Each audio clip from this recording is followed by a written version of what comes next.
마야를 처음 켜시면은 뭐 다른 소프트웨어들이랑 마찬가지로 처음에 이제 새 버전에 새로 들어간 기능들을 이제 하이라이트해서 보여주는 창이 떠요. 그리고 뭐 뉴 유저를 위한 동영상 강좌 같은 것도 같이 뜰 거예요. 제 건 지금 안 뜨는데 여러분들 건 아마 처음 켰을 때 왓츠 뉴랑 또 새로운 유저를 위한 기본 기능 설명하는 동영상 강좌가 뜰 거예요. 그래서 오늘 배울 건 그 동영상 강좌에 있는 내용 정도의 수준이라고 생각하시면 돼요. 그걸 아시면은 이제 기본적으로 쓸 수 있는 방법들을 알게 되는 거죠. 이건 오케이에서 끄시고, 처음에 이제 마야를 켜시면은 이렇게 맨 위에 줄에는 우리가 포토샵에서 썼던 것처럼 마찬가지로 메뉴바가 있어요. 맨 위에 줄은. 근데 마야는 메뉴가 되게 많기 때문에 이 메뉴바를 한 번에 표현할 수가 없어요. 요 지금 나오고 있는 이 메뉴 말고도 훨씬 많은 메뉴들이 있어서 한 번에 메뉴를 표현할 수가 없어서 요 아래서 메뉴 셋 메뉴라는 메뉴가 또 있어요. 그래서 이 윗줄에 나온 이 메뉴는 지금 모델링에 해당하는 메뉴들만 나오고 있는 거고, 얘를 펼쳐보면 이제 리깅에 대한 거, 애니메이션에 대한 거, FX에 대한 거, 이게 바꿀 때마다 여기 메뉴가 바뀌는 게 보여요. 렌더링에 관한 거, 등등의 이제 다른 메뉴들이 나오는데 우리는 이번 학기에 모델링만 배울 거예요. 모델링과 아주 간단한 매핑 정도. 그래서 모델링으로 맞춰놓고 쓰시면 돼요. 메뉴 셋 메뉴를 모델링으로. 그리고 요 메뉴 셋 메뉴를 바꾸는 단축키는 F2345예요. F2, F3, F4. 이거 안 바뀌지? 아, 지금 바뀌어요, 여러분들 건? 자, 제 거는 지금 이 캡처 프로그램이 단축키를 먹어서 안 바뀌고 있는데 F234로 여기를 바꿀 수가 있어요. 근데 우리는 F2만 쓸 거니까 세팅은 모델링으로 해두시면 돼요. 그리고 그 아랫줄에 보면은 쉘프라고 이제 책꽂이가 있는데 이렇게 아이콘들이 쫙 나열이 돼 있죠. 요거는 이제 바로가기 아이콘이라고 생각하시면 돼요. 바탕화면에 있는 바로가기 아이콘. 그러니까 메뉴에 들어가서 열어야 될 것들을, 자주 쓰는 것들을 이렇게 여기 나열해 준 거예요. 그래서 우리는 모델링을 처음에 배울 거기 때문에 메뉴 셋 메뉴도 모델링, 쉘프 바도 폴리곤 모델링으로 맞춰 놓으시면 돼요. 그리고 왼쪽에 보면 이건 툴바고, 이제 우리가 쓸 이제 뭐 셀렉트, 무브, 로테이트 하는 툴바예요. 이건 좀 이따가 써볼게요. 그리고 이거는 이제 화면 구성을 바꿔주는, 화면을 몇 분할로 보여줄 거냐를 맞춰주는 버튼들인데 이거 누를 일은 거의 없어요. 그리고 오른쪽에는 이제 어트리뷰트 에디터라고, 여러분들은 어트리뷰트 에디터나 채널 박스가 나오고 있을 거예요. 잘 보면은 이 오른쪽 칸에 대한 탭이 오른쪽에 이렇게 나와 있죠. 맨 오른쪽 구석에. 지금 그래서 오른쪽 구석에 보면은 어트리뷰트 에디터라고 써 있죠. 여기 위에 보면은 채널 박스라고 써 있어요. 채널 박스. 요 채널 박스 어트리뷰트 에디터는 이제 번갈아 가면서 쓰게 돼 있는데 단축키는 컨트롤 A예요. 컨트롤 A로 채널 박스와 어트리뷰트 에디터를 토글할 수가 있어요. 그렇죠? 채널 박스, 어트리뷰트. 근데 어트리뷰트가 넓기 때문에 기본적으로 작업할 때는 채널 박스로 맞춰놓고 작업을 하다가 어트리뷰트가 필요한 경우에 어트리뷰트를 켜시면 돼요. 컨트롤 A로. 그리고 이제 가운데 있는 게 뷰포트 작업창인 거죠. 이게 3D 공간을 보는 작업창이요. 그리고 아래는 이제 타임라인이 있어서 기본적으로 이제 마야나 맥스나 대부분 이제 애니메이션을 위해서 만들어진 툴이기 때문에 타임라인 개념이 있어요. 근데 우리는 이번 학기에 애니메이션은 다루지 않고 모델링만 다룰 거기 때문에 이 아래쪽은 일단은 신경 쓰지 않으셔도 돼요. 우리는 요 위에 것들만 쓸 거예요. 자, 뷰포트를 만들어 놓으면은 이제 뷰포트에서 내가 물체를 보고 다녀야 될 거 아니에요. 여기를 내가 돌아다니면서 물체를 만들어야 돼요. 일단 물체를 하나 만들어 볼게요. 여러분들이 이렇게 좀 확인할 수 있는 물체를 하나 만들어 볼게요. 물체를 만드는 방법은 크리에이트의 폴리곤 프리미티브, 그러니까 폴리곤 기본 도형들이 크리에이트에 있어요. 크리에이트 폴리곤 프리미티브에 이제 원하는 도형을 눌러서 만드시면 되는데 여기서 만들 필요 없이 여기 나와 있죠. 여기 폴리 모델링에. 그래서 구를 하나 만들어 볼게요. 구를 찍으면은 여기 이제 구가 생겼잖아. 자, 구를 이 카메라를 들고 돌아다니면서 보는 방법은 Alt 키와 마우스 조합이요. 뷰포트 이동하고.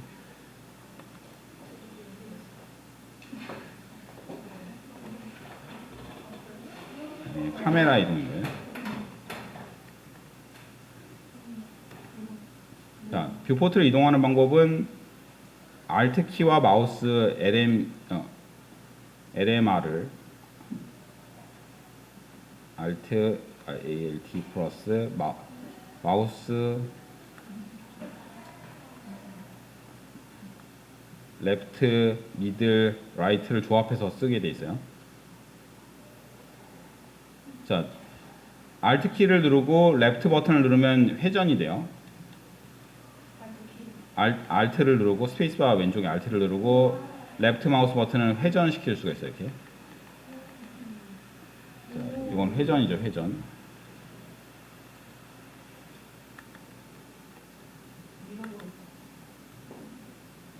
자,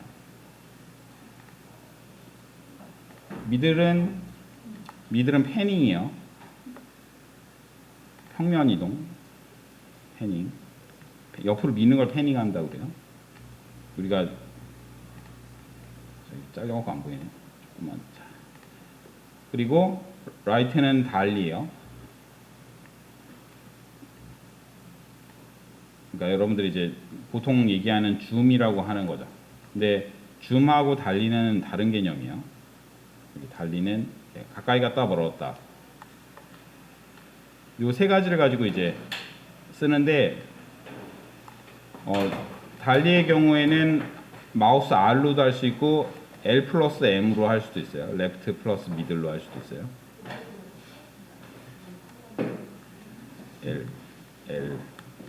L 더하기 M도 같은 기능이야, 달리가. 레프트 버튼, 미들 버튼, 라이트 버튼. 왼쪽 버튼, 가운데 버튼, 오른쪽 버튼으로 한다는 거예요. 마우스 버튼 3개를. 그리고 달리는 라이트 버튼 대신에 LM을 동시에 눌러서 작동시킬 수도 있어요. 그러니까 이게 왜 필요하냐면은 내가 이렇게 만약에 이렇게 물체가 이렇게 구석에 있어요. 내가 이 구한테 가고 싶어. 그러면은 패닝과 달리를 동시에 작동시켜야 되잖아요. 무슨 말인지 알겠어요? 이거를 달리만 갖고 가면은 허공으로 날아가잖아요, 지금. 그러니까 패닝을 하고 달리라고 패닝을 하고 달리라고 이렇게 해야 패닝과 달리를 번갈아 하면서 가야 내가 이 자리로 갈 수가 있는 거죠. 그래서 이 달리를 R을 쓰는 것보다 LM을 쓰시는 게 더 직관적으로 빨리 작동시킬 수가 있어요. 그렇죠? 그래서 R을 쓸 수도 있지만 LM을 쓰는 게 기능적으로 더 빨리 작동이 돼요, 화면이. 그래서 뭐 자기 편한 대로 쓰시면 되는데 R을 쓰셔도 되고 LM을 동시에 쓰면 이제 휠을 계속 누른 상태로 레프트 버튼을 띄었다 붙였다 하면 이렇게 바뀌잖아요, 계속. 그러니까 이런 식으로 해서 이제 좀 더 쉽게 작동시킬 때는 저 같은 경우에는 달리에 LM을 쓰는 게 더 편해요. L과 같이 쓰기 때문에. M과 같이 쓰기 때문에. 자, 그리고 네. 뭐 안 되는 게 있어요? 지금은 다 되죠? 혹시 안 되시는 거 있어요? 그럼 달리랑 줌이 어떻게 다른지는 알겠어요? 달리랑 줌은 어떻게 다른 것 같아요? 줌이랑 달리는 어떻게 다른 것 같아요? 여러분들이 생각하기에 줌이랑 달리는 어떻게 다른 것 같아요? 이게 물체에 가까이 가서 보게 되는 거잖아요. 근데 줌은 어떻게 보는 거야? 우리가 줌 렌즈라는 건 어떻게 보는 거예요? 가까이서 보는 거예요? 멀리서 보는 거예요? 그렇죠. 멀리서 렌즈를 통해서 가까이 있는 것처럼 당겨보는 걸 줌이라고 하잖아요. 달리는 카메라를 들고 내가 몸이 가까이 가는 거예요. 그러니까 달리는 카메라가 이동하는 거고 줌은 렌즈의 화각을 바꾸는 거죠.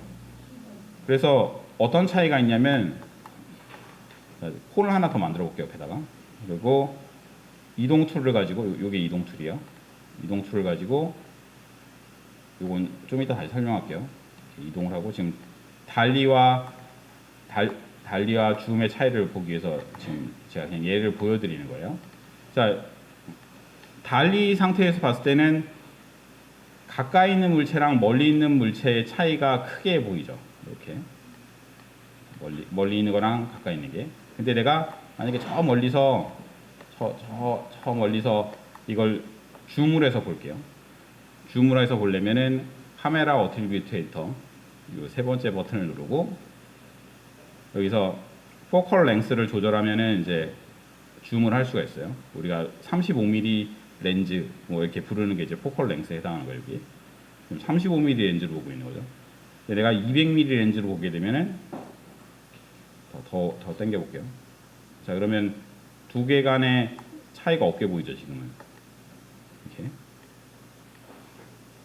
줌을 하면 할수록 더 평면화가 돼요. 그래서 여러분들이 보면은 달 같은 거 보면은 달이 이렇게 둥그렇게 안 보이고 납작해 보이는 이유가 달이 아주 멀리 있기 때문에 그런 이유도 있어요. 그러면 이제 이렇게 볼 때는 오히려 삼각형이 더 커 보이죠, 뒤에 있는데. 근데 이렇게 화각을 이제 광각을 만들어서 만약에 내가 한 25mm짜리 광각 렌즈를 가지고 가까이서 보게 되면은 구가 훨씬 크고 쟤는 조그맣게 보이는 거죠. 이런 차이가 있어요. 그러니까 달리를 쓰게 되면은 좀 더 이렇게 투시가 강하게 느껴지고 현장감 있는 그런 화면이 되고 줌을 쓰게 되면은 약간 이렇게 멀리서 객관적인 화면을 보는 것 같은 뭐 이렇게 스포츠 중계 화면 같은 걸 보는 것 같은 그런 느낌이 들어요. 그래서 여러분들 그 축구 선수들이 이렇게 축구 공을 막 차면서 달려가는 걸 보면은 엄청 느리게 뛰는 것처럼 보이잖아요. 사실은 그 사람들이 거의 100m를 11초 정도에 달리는 속도로 달리는 거거든요. 엄청나게 빨리 달리는데 줌 렌즈로 보고 있으니까 천천히 가는 것처럼 느껴지는 거예요. 공간감이 없어서. 뭐 그런 차이가 있어요. 줌 렌즈를 썼을 때 일단 35로 돌려놓고 자 그리고 이제 우리가 알아야 될 거는 화면의 전환. 다시 컨트롤 A를 눌러서 저는 채널 박스 바꿀게요. 자, 뷰포트를 전환하는 방법은 지금은 뷰포트의 이름을 보려면은 이 아래쪽에 보면 뷰포트 카메라의 이름이 나와요. 펄스프라고 써있죠. 이건 퍼스펙티브 투시가 있는 일반 퍼스펙티브 카메라로 보고 있다라는 뜻이에요.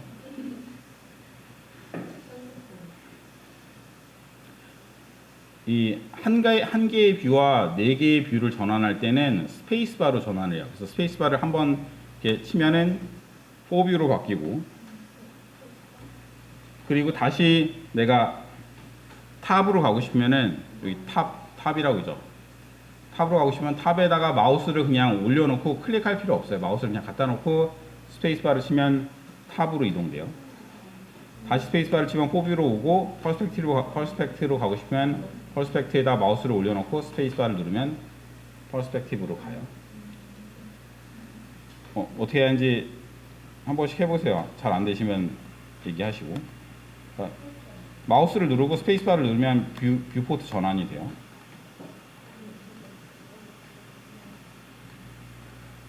뷰포트 전환은 스페이스바 전환하고 썼네. 전환. 근데 두 가지 방법이 있어요. 이렇게 전환할 수도 있고 스페이스바로 이렇게 켰다 껐다 이런 식으로 전환할 수 있는데 이렇게 하려면 중간에 자꾸 4뷰를 봐야 되잖아요. 4뷰를 봐야 되는 그러니까 내 화면 뷰를 중간에 봐야 되는 거죠. 그러니까 한 단계가 이렇게 내가 탑으로 가고 싶을 때 이 상태에서 마우스를 옮기고 탑으로 이렇게 들어가야 되는데 이렇게 안 하고 나는 그냥 여기서 바로 탑으로 가고 싶다라고 하면은 스페이스바를 치는 순간에 마우스 커서가 있는데 이렇게 팝업 메뉴가 나와요. 지금 잘 보면 여기 있는 메뉴가 여기 그대로 있어요. 위에 있는 메뉴가 여기 있죠, 그대로. 그리고 마야에서 스페이스바를 누른 상태로 마야에서 레프트 버튼을 누르면은 뷰포트를 바꿀 수가 있어요, 이런 식으로. 지금 퍼스펙티브 뷰라고 되어 있잖아요. 레프트로 보고 싶으면은 마야에서 드래그해서 레프트 쪽으로 각을 돌린 다음에 마우스를 떼면 레프트 뷰로 바뀌어요, 이렇게. 다시 퍼스펙티브 하고 싶으면 위로 밀고 끊으면 다시 퍼스펙티브 바뀌고. 그러니까 이제 그 바로바로 그러니까 메뉴를 우리가 단축키 쓰는 이유가 이제 마우스를 자꾸 구석에 보냈다가 가운데 왔다가 이런 과정 때문에 단축키를 쓰는 건데 그런 식으로 이제 마우스를 이동하는 거리를 줄여주기 위해서 이런 식으로 처리하게 돼 있어요. 그래서 스페이스바 누르고 마야 위에서 퍼스펙티브 이거 딴 데다. 렌더 뷰로 갔다. 퍼스펙티브 탑뷰 이런 식으로 이제 바로바로 이동할 수도 있고 그냥 스페이스바를 쳐서 포뷰 갔다가 이렇게 갔다가 이런 식으로 할 수도 있어요. 스페이스에다가 마야에서 스페이스 안에 마야에서 드래그 이런 식으로 전환할 수도 있어요. 자, 일단은 요거 하나는 일단 알아두시고 나머지 하나는 까먹더라도 일단 퍼스펙티브를 두고 그리고 이제 오브젝트를 이제 이동시켜야 되잖아요. 오브젝트 한번 이동시켜 볼게요. 뷰를 선택을 하면은 셀렉트 툴 상태에서 이제 여기 좌측 여기를 보면 셀렉트 툴 상태에서 그냥 선택만 돼요. 만약에 두 가지를 다 선택하고 싶으면은 드래그를 해서 잡을 수가 있고 아니면 쉬프트를 누르고 하나 이렇게 선택할 수도 있어요. 마지막에 선택한 게 연두색으로 보여요. 그러니까 내가 콘을 먼저 선택하고 구를 선택하면 콘이 흰색, 구가 연두색 이런 식으로 처리가 되는 거죠. 마지막 선택한 게 연두색으로 보여요. 여러 오브젝트 선택은 쉬프트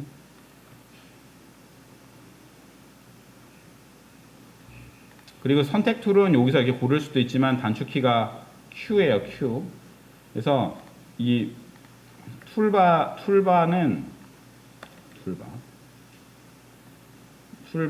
있는 셀렉트 선택 이동 회전 크기 이 네 개는 QWER이에요. 단축키가. 그러니까 그냥 QWER로 이 네 가지를 제어하는 거예요. QWER. 마우스에 그냥 순서대로 많이 쓰기 때문에 이렇게 해놓은 거예요. 그래서 QWER을 눌러보면은 여기서 이렇게 바뀌는 게 보이죠. QWER 여기서 바뀌고 있는 게 보이죠. 이렇게. 그래서 이걸 누를 일은 거의 없고 QWER로 이걸 제어를 하시면 돼요. QWER로. 자,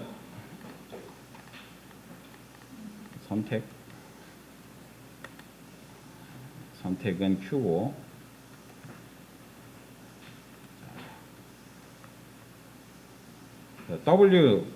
W는 이동. W를 누르면은 이동 툴이 되고 이렇게 기준점이 나오죠. 물체의 기준점. 이거를 이제 마야에서는 피봇이라고 불러요. 피봇. 그리고 프로그램에 따라서 앵커 포인트 이런 식으로 부르는 프로그램도 있어요. 움직이는 방법은 이 화살축도를 잡고 당기시면 돼요. 화살축을 잡고 이렇게 위로 당기면 위로 움직이고 위아래로 움직이고 빨간색을 잡고 당기면 빨간색으로 움직이고 그러니까 X, Y, Z를 이렇게 움직여요. 그리고 아무 쪽으로나 움직이고 싶으면은 요 가운데 네모를 선택하고 움직이면 이제 자유롭게 움직일 수가 있는데 여러분들이 이제 처음 이걸 배우는 단계에서는 가운데 축을 안 쓰는 게 안전해요. 왜 그러냐면은 제가 잠깐 이걸 원래 자리에 옮겨 놓어 볼게요. X를 누른 상태로 드래그를 하면은 스냅핑을 걸 수가 있어요. 요 바닥에 이 그리드에다가 그리드 스냅을 걸 수가 있어요. X를 누르고 있으면. 그럼 그리드 스냅을 걸어서 원상복귀를 시킬 수가 있죠. 지금 어떤 게 문제가 생기냐면 내가 만약에 얘를 위로 올리고 싶었어요. 위로 올리고 싶었는데 요걸 잡고 위로 올리면은 옆에서 봐도 그대로 위로 올라갔잖아요. 근데 그게 아니라 컨트롤 Z 눌렀어요. 내가 가운데를 잡고 위로 올리잖아요. 가운데를 잡고 위로 이렇게 올렸어요. 그럼 어떻게 되냐면은 뒤로 갔어요. 얘가 뒤로 갔죠. 그러니까 카메라가 보고 있는 각도에 따라서 움직이는 각이 변해요. 이거는. 그래서 내가 어떤 카메라와 상대적인 위치의 관계를 이렇게 감각적으로 이렇게 익숙하지가 않으면은 내가 위로 보낸다고 당겨서 위로 보내는데 위로 안 가고 뒤로 가는 경우가 생기고 그런 문제가 생기니까 처음 작업하실 때는 요 화살들을 잡고 작업을 하시는 게 좋아요. 이동. 그리고 작업을 하다 보면은 요 화살이 너무 작거나 너무 큰 경우가 생기거든요. 물체에 따라서 물체가 아주 커다라면 이 화살이 상대적으로 작을 거 아니에요. 이 피봇의 크기를 조절하는 거는 더하기 빼기로 조절해요. 더하기 누르면 더 커지고 빼기 누르면 작아지고. 요거를 이제 적당한 내가 필요한 크기로 조절해서 쓰시면 돼요. 줄이거나 키우거나.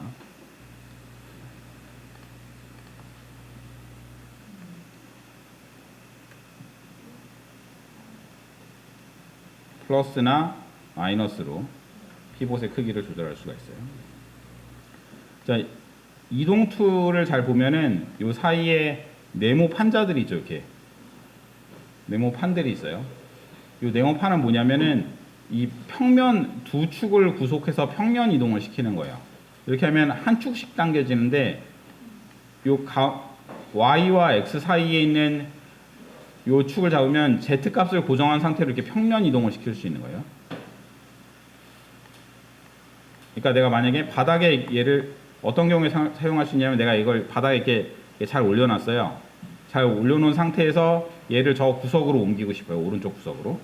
그러면 옮기려고 하면은 이걸 가지고 이렇게 밀고 이렇게 밀고 이렇게 밀고 가야 되잖아요. 그러려면 동작을 여러 번 줘야 되니까 그냥 요 바닥 있잖아요. 요 녹색 네모 요걸 잡고 당기면은 높이는 안 변하고 높이는 그대로 유지된 상태에서 평면적으로 이동시킬 수가 있는 거예요. 이렇게 이런 경우에 쓸 수가 있어요. 높이는 계속 유지되고 두 축을 구속해서 이동할 때 쓸 수가 있어요.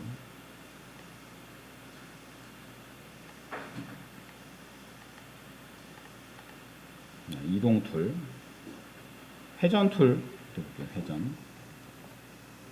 회전 툴은 2. 아이고 비교 틀렸다. 2. 자, 회전 툴을 선택을 하면은 너무 크다. 자, 회전 툴은 바깥쪽에 이렇게 동그라미들이 생기는데 이것도 마찬가지로 색깔별로 파란색은 Z축 기준으로 그러니까 내가 Z축을 보고 있는지 어느 축을 X축을 보고 있는지를 확인하려면은 왼쪽 아래에 있는 요 기준점을 보시면 돼요. 요거 보시면은 내가 어느 축으로 보고 있는지 이렇게 볼 수가 있어요. 여기.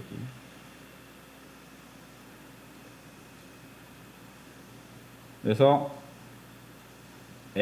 X축이라고 한다면 X축으로 이 축을 찔러 놓은 상태에서 회전시킨다고 생각하시면 돼요. Y축이라면 Y축에서 찔러 놓은 상태로 얘를 회전시킨다 라고 생각하시면 돼요.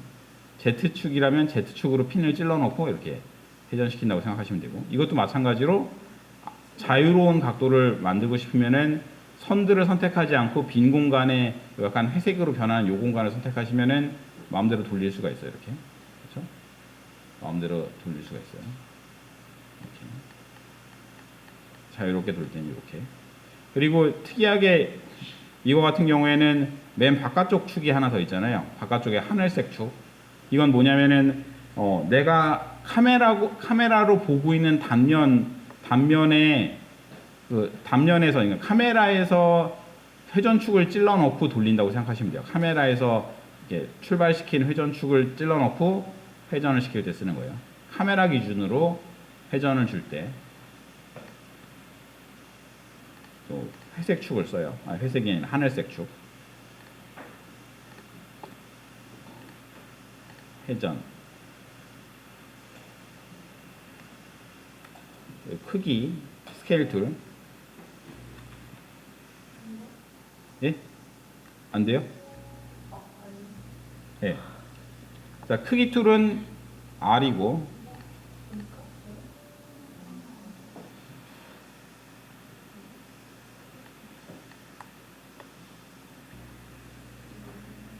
크기 툴은 R이고 보면은 이제 이것도 똑같죠. 저기 이동 툴이랑 똑같은데 얘는 이동을 시키는 게 아니라 크기를 바꾸는 거예요. 그래서 축별로 이렇게 당기면 이렇게 위아래로 늘어나고 이렇게 좌우로 늘어나고 앞뒤로 늘어나고 그리고 이것도 마찬가지로 YZ를 구속시킨 상태에서 이렇게 당기면은 이제 원반처럼 이렇게 넓적해지겠죠. 이렇게 하면 아래로 넓적해지고 그렇죠? 아래로 넓적해지고 근데 이제 스케일 툴을 쓸 때 많이 쓰게 되는 거는 요 바깥쪽 툴들보다도 요 가운데를 더 많이 써요. 우리가 다른 툴들은 가운데를 잘 안 썼지만은 스케일 툴 같은 경우에 내가 모양을 다 만들어 놓고 나서 전체적인 크기를 비례가 깨지지 않게 바꾸는 경우가 많잖아요. 전체적인 형태를 비례가 깨지지 않게 크기를 조절하고 싶으면 가운데 하늘색 네모를 가지고 당겨야 모양이 안 변하고 크기만 전체적인 크기가 모양이 유지된 상태로 크기가 변하게 돼요. 크기 툴이고 크기 이게 아니야. 요 이동 회전 크기 이거는 3D를 제어하기 위한 기본 요소예요. 그래서 여러분들이 나중에 다른 툴들을 써도 뭐 유니티를 쓰던 맥스를 쓰던 블렌더를 쓰던 모두 이걸로 제어하게 돼 있어요. 요 개념은 다른 데서도 똑같으니까 그대로 알고 계시면 돼요. 지금 몇 시지? 첫 번째로 해볼 거는 우리가 일단 오브젝트를 이동하는 훈련을 한번 해볼게요. 오브젝트를 이동하는 훈련. 자, 오브젝트를 이동하는 훈련을 하기 위해서 얘네들을 일단 다 지우고, 자, 지우는 걸 선택하고 딜리트 누르시면 지워져요. 만약에 내가 오브젝트가 하늘색으로 보인다 라고 하시면은 F8번을 눌러서 녹색을 만든 다음에 지우셔야 돼요. 이렇게 만들어져 있는데 지금 이렇게 오브젝트가 녹색이 아니라 어떤 사람은 만지다 보면 이 하늘색을 만드는 사람도 있을 거예요. 이런 식으로 하늘색으로 만드신 분들은 이렇게 해서 지우면은 안 지워지죠. 하늘색이 된 사람들은 F8키를 눌러서 녹색인 상태에 지워야 오브젝트가 지워져요. 이거는 좀 이따 제가 다시 설명을 드릴게요. 이건 오브젝트 모드와 컴포넌트 모드의 차이예요. 자, 일단 네모로 하나 만들어 볼게요. 육면체 두 번째 거 그리고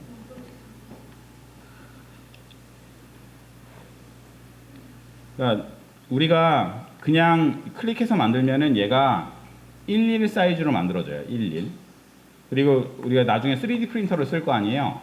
3D 프린터로 넘어가면은 요 그리드에 요 한 칸 있잖아요. 요 한 칸이 1mm라고 생각하시면 돼요. 그러니까 요 네모가 뭐 가로 세로 깊이 1mm짜리 네모라고 생각하시면 돼요. 이게 뭐 물론 나중에 출력할 때 사이즈는 변경할 수 있는데 요 데이터 상으로는 1mm예요. 이게. 자, 요거를 바닥에 맞게 한번 놔볼게요. 요 그리드에 맞게. 지금은 부피의 가운데에 이 육면체가 있잖아요. 육면체 피봇이 부피의 가운데에 있어요. 그래서 얘를 만약에 W를 눌러서 이동 툴로 이렇게 바꾸고 내가 이렇게 아주 잘 맞춘다고 해도 정확하게 바닥에 붙었는지 안 붙었는지를 잘 모르겠잖아요. 물론 수치로 0.5를 넣으면 딱 붙겠지만은. 그래서 이렇게 옮길 때 정확하게 바닥에 딱 붙여주기 위해서는 스냅핑을 걸어야 되겠죠. 아까 전에 이동할 때처럼.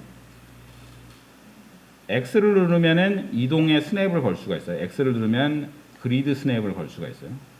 이렇게.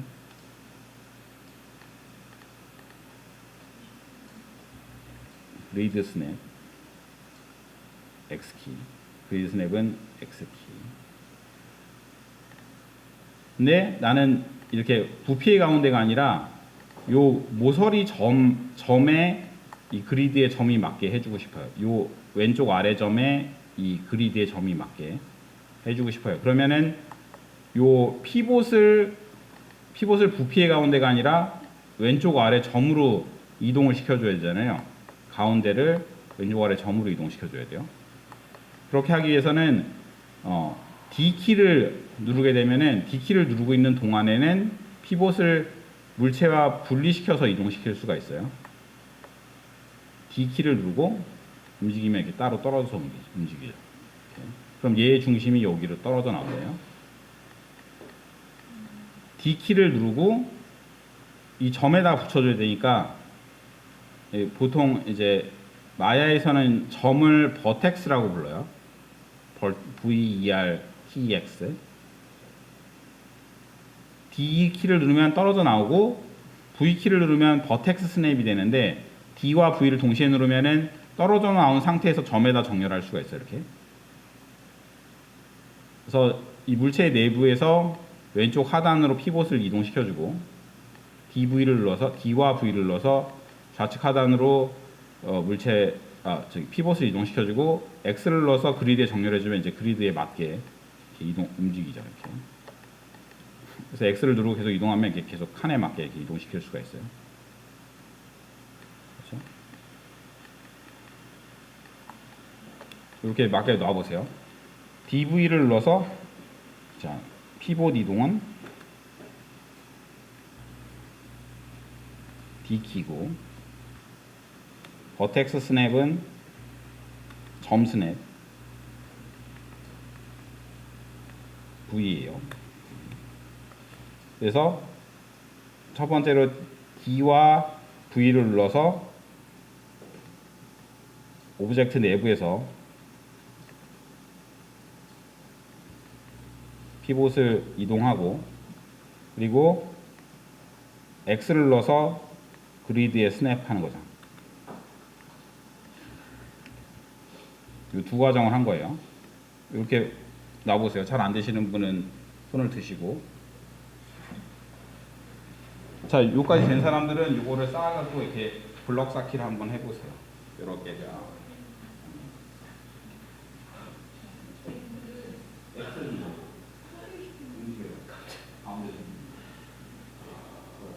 자, 요걸 가지고 그러면 그 블럭 쌓기를 한번 해볼게요. 지금 피봇이 걸려 있으니까 얘를 이제 딱 맞게 이렇게 쫙 나열할 수 있잖아요.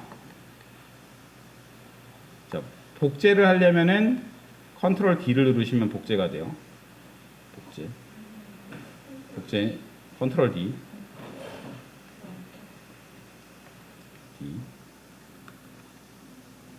자, 컨트롤 D 누를 때 여러분들 주의를 해야 되는데 컨트롤 D를 눌러도 화면상의 변화가 안 일어나요. 컨트롤 D를 누르면은 그대로 있어요, 화면이. 근데 컨트롤 D를 누르고 지금 안 변했잖아요. 컨트롤 D 눌렀는데 화면이 안 변했잖아요. 근데 이렇게 움직여보면 두 개예요. 그래서 여러분들이 모르고 여러 개를 만들어 버리는 경우가 생기거든요. 그래서 컨트롤 D를 쓰실 때는, 복제를 쓰실 때는 반드시 만들어 놓고 이동을 시켜야 돼요. 여러분들이 구분이 되게. 컨트롤 D 누르고 움직여서 이동을 시켜놔야지 여러분들이 두 개를 만들었는지 세 개를 만들었는지 알 수가 있어요. 자, 요걸 위에다 딱 맞춰서 세워볼게요. 요거를. 그러면 요 피봇이 이 상대 물체의 왼쪽 점에 붙으면 되겠죠. 여기에 붙으면 되죠. 아까 점에다가 붙일 땐 못 쓴다고 그랬어요. 점에다가 붙일 땐 못 쓴다고 그랬어요. V를 누르고 이 점에다 끌어다 놓으면 얘가 이렇게 올라와서 딱 붙겠죠. 이렇게.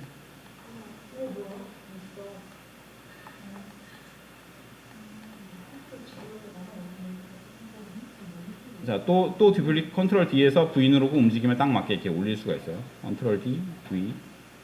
이렇게.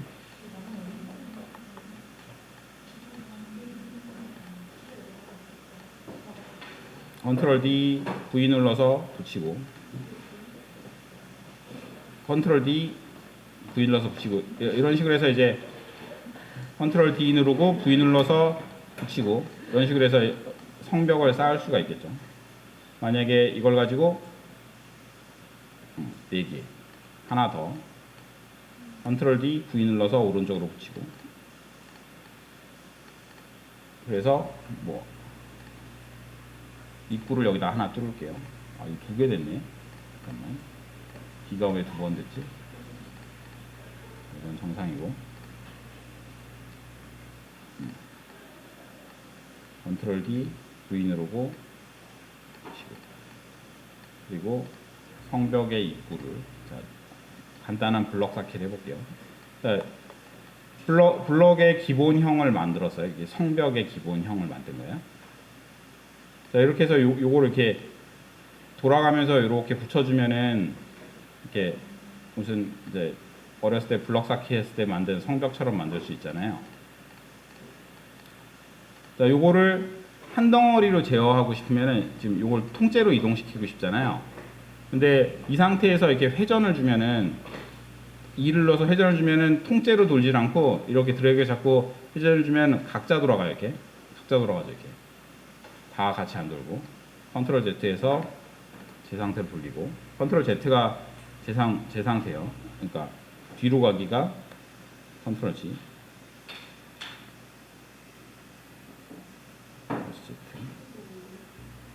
자, 이거를 통째로 제어하고 싶으면은 얘를 그룹핑을 해야 돼요. 그룹핑. 그래서 이렇게 전체를 잡고 컨트롤 G를 누르면은 그러면 이렇게 전체가 잡혀요. 자, 전체가 잡힌 걸 확인하기 위해서는 윈도우의 아웃라이너를 보시면은 윈도우의 아웃라이너를 보면은 얘를 위계 구조로 볼 수가 있어요. 이렇게. 그러면 그룹 안에 이 네모들이 들어가 있죠. 이렇게. 그룹 안에 네모들이 들어가 있는 걸 알 수가 있어요. 그렇죠? 그룹 안에 네모가 들어가 있어요. 네모가 많은 것 같지? 아닌가? 4, 7, 9, 12 맞나 보다. 자, 그러면 이제 내가 이게 선택을 하면은 내부에 있는 네모가 선택이 되잖아요. 그룹을 했는데 상위로 올라가고 싶으면 아웃라이너에서 이걸 눌러도 되지만은 내가 물체를 선택하고 화살표 위키를 누르면 상위로 올라가요. 아래로 내리면 하위로 내려가고 화살표 위아래로 그룹과 개별 오브젝트를 바꿀 수가 있어요.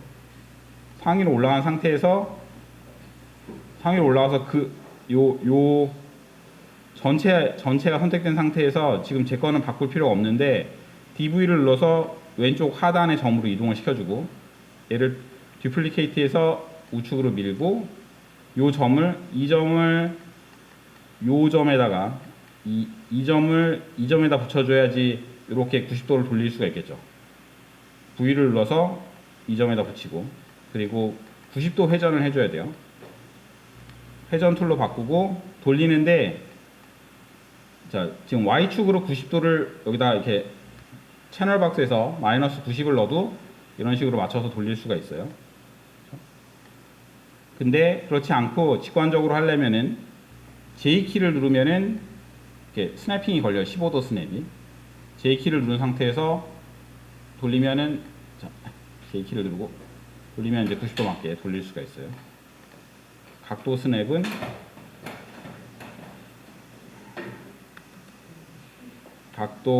스냅은 J예요.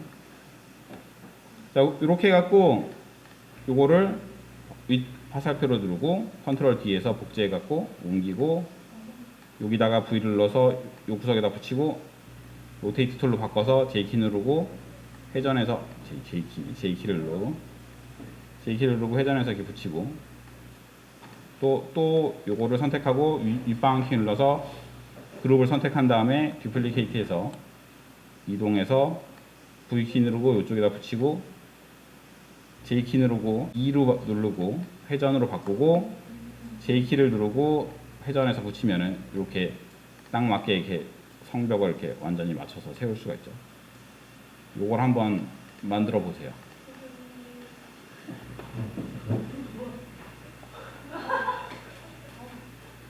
자, 일단은 요거를 저장을 한번 해볼게요. 이제 만들어 놓은 걸 저장을 해볼게요. 자, 마야는 저장을 할 때 파일이 한 개로 저장되는 게 아니에요. 포토샵은 파일이 하나로 저장되잖아요. 근데 마야나 뭐 다른 3D 프로그램들은 대부분 파일이 여러 개로 저장이 돼요. 그래서 저장을 하실 때 프로젝트 폴더를 만들어서 그 프로젝트 폴더를 통째로 갖고 있어야 정상적으로 작동이 돼요. 그러니까 파일로 존재하는 게 아니라 폴더가 있고 그 폴더 안에 여러 가지 파일들이 조합이 돼서 화면을 보여주는 거예요. 그래서 여러분들 저장하실 때 주의해야 될 게 저장하는 게 파일 한 개가 아니라는 거. 그래서 폴더를 지정해주고 그 폴더 안에 세트를 같이 갖고 다녀야 된다는 거예요. 이건 되게 중요해요. 여러분들이 지금까지 쓰던 툴하고 다르기 때문에. 저장을 하기 전에 맨 처음에 해야 될 거는 프로젝트를 지정을 해줘야 돼요. 프로젝트. 파일에 프로젝트 윈도우에 가면은 파일에 프로젝트 윈도우에 가면 새로운 프로젝트를 만들 수가 있어요. 파일에 프로젝트 윈도우. 찾으셨어요? 자, 일단 뭐 하던 거를 잠깐 멈추고 이 프로젝트 저장하는 걸 먼저 해보시고 이번 주 과제를 하려면은 지금 요거를 여기까지 해보고 모델링 하는 걸 잠깐 배워야지 과제를 할 수가 있어요. 자. 그리고 새로 프로젝트를 만들기 위해서 new 키를 눌러요. new 상단에 new. 자, 그리고 어디 저장할 건지를 로케이션을 여기서 골라주는 거죠. 저는 그 수업 폴더에 넣을게요. 위로 올라가서 강의 모음에 서울여대 1에 6강에다가 저장할게요. 6강에다가 셀렉트. 그리고 내 프로젝트의 이름을 위에서 저장하게 돼 있어요. 여기 내 프로젝트 이름. 나는 여기다가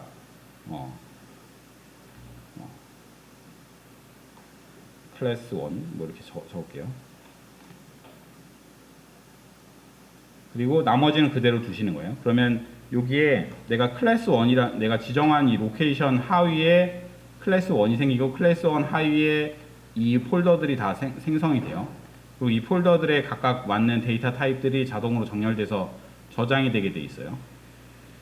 그래서 우리가 기본적으로 알아야 될 건 씬즈에는 3D 모델 파일이 들어가고, 그리고 이미지즈는 여러분들이 이 마야에서 생성한 그림 파일이 들어가고, 그리고 우리가 나중에 텍스처 매핑을 하게 되면은 소스 이미지들을 쓰게 되는데, 소스 이미지 내가 사용할 재료 이미지들은 이 소스 이미지에다 집어넣으시면 돼요. 일단 이 내용은 그대로 두고 accept를 할게요. accept를 누르면은 이제 지금 저장이 된 게 아니라 프로젝트를 만든 거예요. 그래서 보면은 프로젝트 폴더가 생성된 걸 알 수가 있어요. 한번 가볼게요. 프로젝트 폴더가 있는지. D 드라이브에 2019에 강의 모음에 서울여대 6강에 보면은 클래스 1 프로젝트 폴더가 생겼죠, 이제. 그리고 그 아래 이런 씬이라든지 이미지라든지 이런 폴더들이 생긴 게 보여요. 자, 이렇게 한 상태에서 세이브를 하셔야 돼요. 이렇게 프로젝트를 만든 상태에서 파일 세이브 씬 에즈를 해서 파일에 세이브 씬 에즈를 해서 그러면 자동으로 아까 만들었던 클래스 1의 씬즈가 열리죠. 이렇게 돼야 정상적으로 내가 프로젝트를 만든 거고, 만약에 프로젝트를 제대로 안 만들었으면 뭐 디폴트 같은 게 생길 거예요. 여기 앞에 디폴트 폴더에 일반 프로젝트 폴더가 생길 거예요. 이렇게 해서 여기다가 캐슬 1 해서 세이브 에즈 하시면 이제 캐슬 1이 저장이 된 거예요. 이건 스튜던트 버전이라는 경고 메시지니까 그냥 컨티뉴 누르시면 돼요. 자, 그러면은 여기 안에 보면 씬즈 안에 MA 파일이 캐슬이라고 저장된 게 보이죠.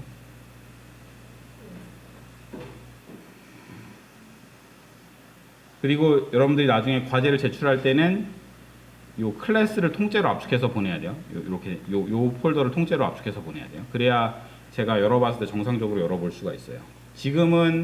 물론 지금은 아무것도 처리 안 했기 때문에 이 씬즈 안에 이 MB만 보내도 상관이 없는데, 나중에 프로젝트를 좀 더 진행한 다음에는 이 폴더 통째가 필요해요. 그래서 언제나 작업 제출하실 때는 이 폴더를 통째로 집으로 압축해서 보낸다고 생각하시면 돼요.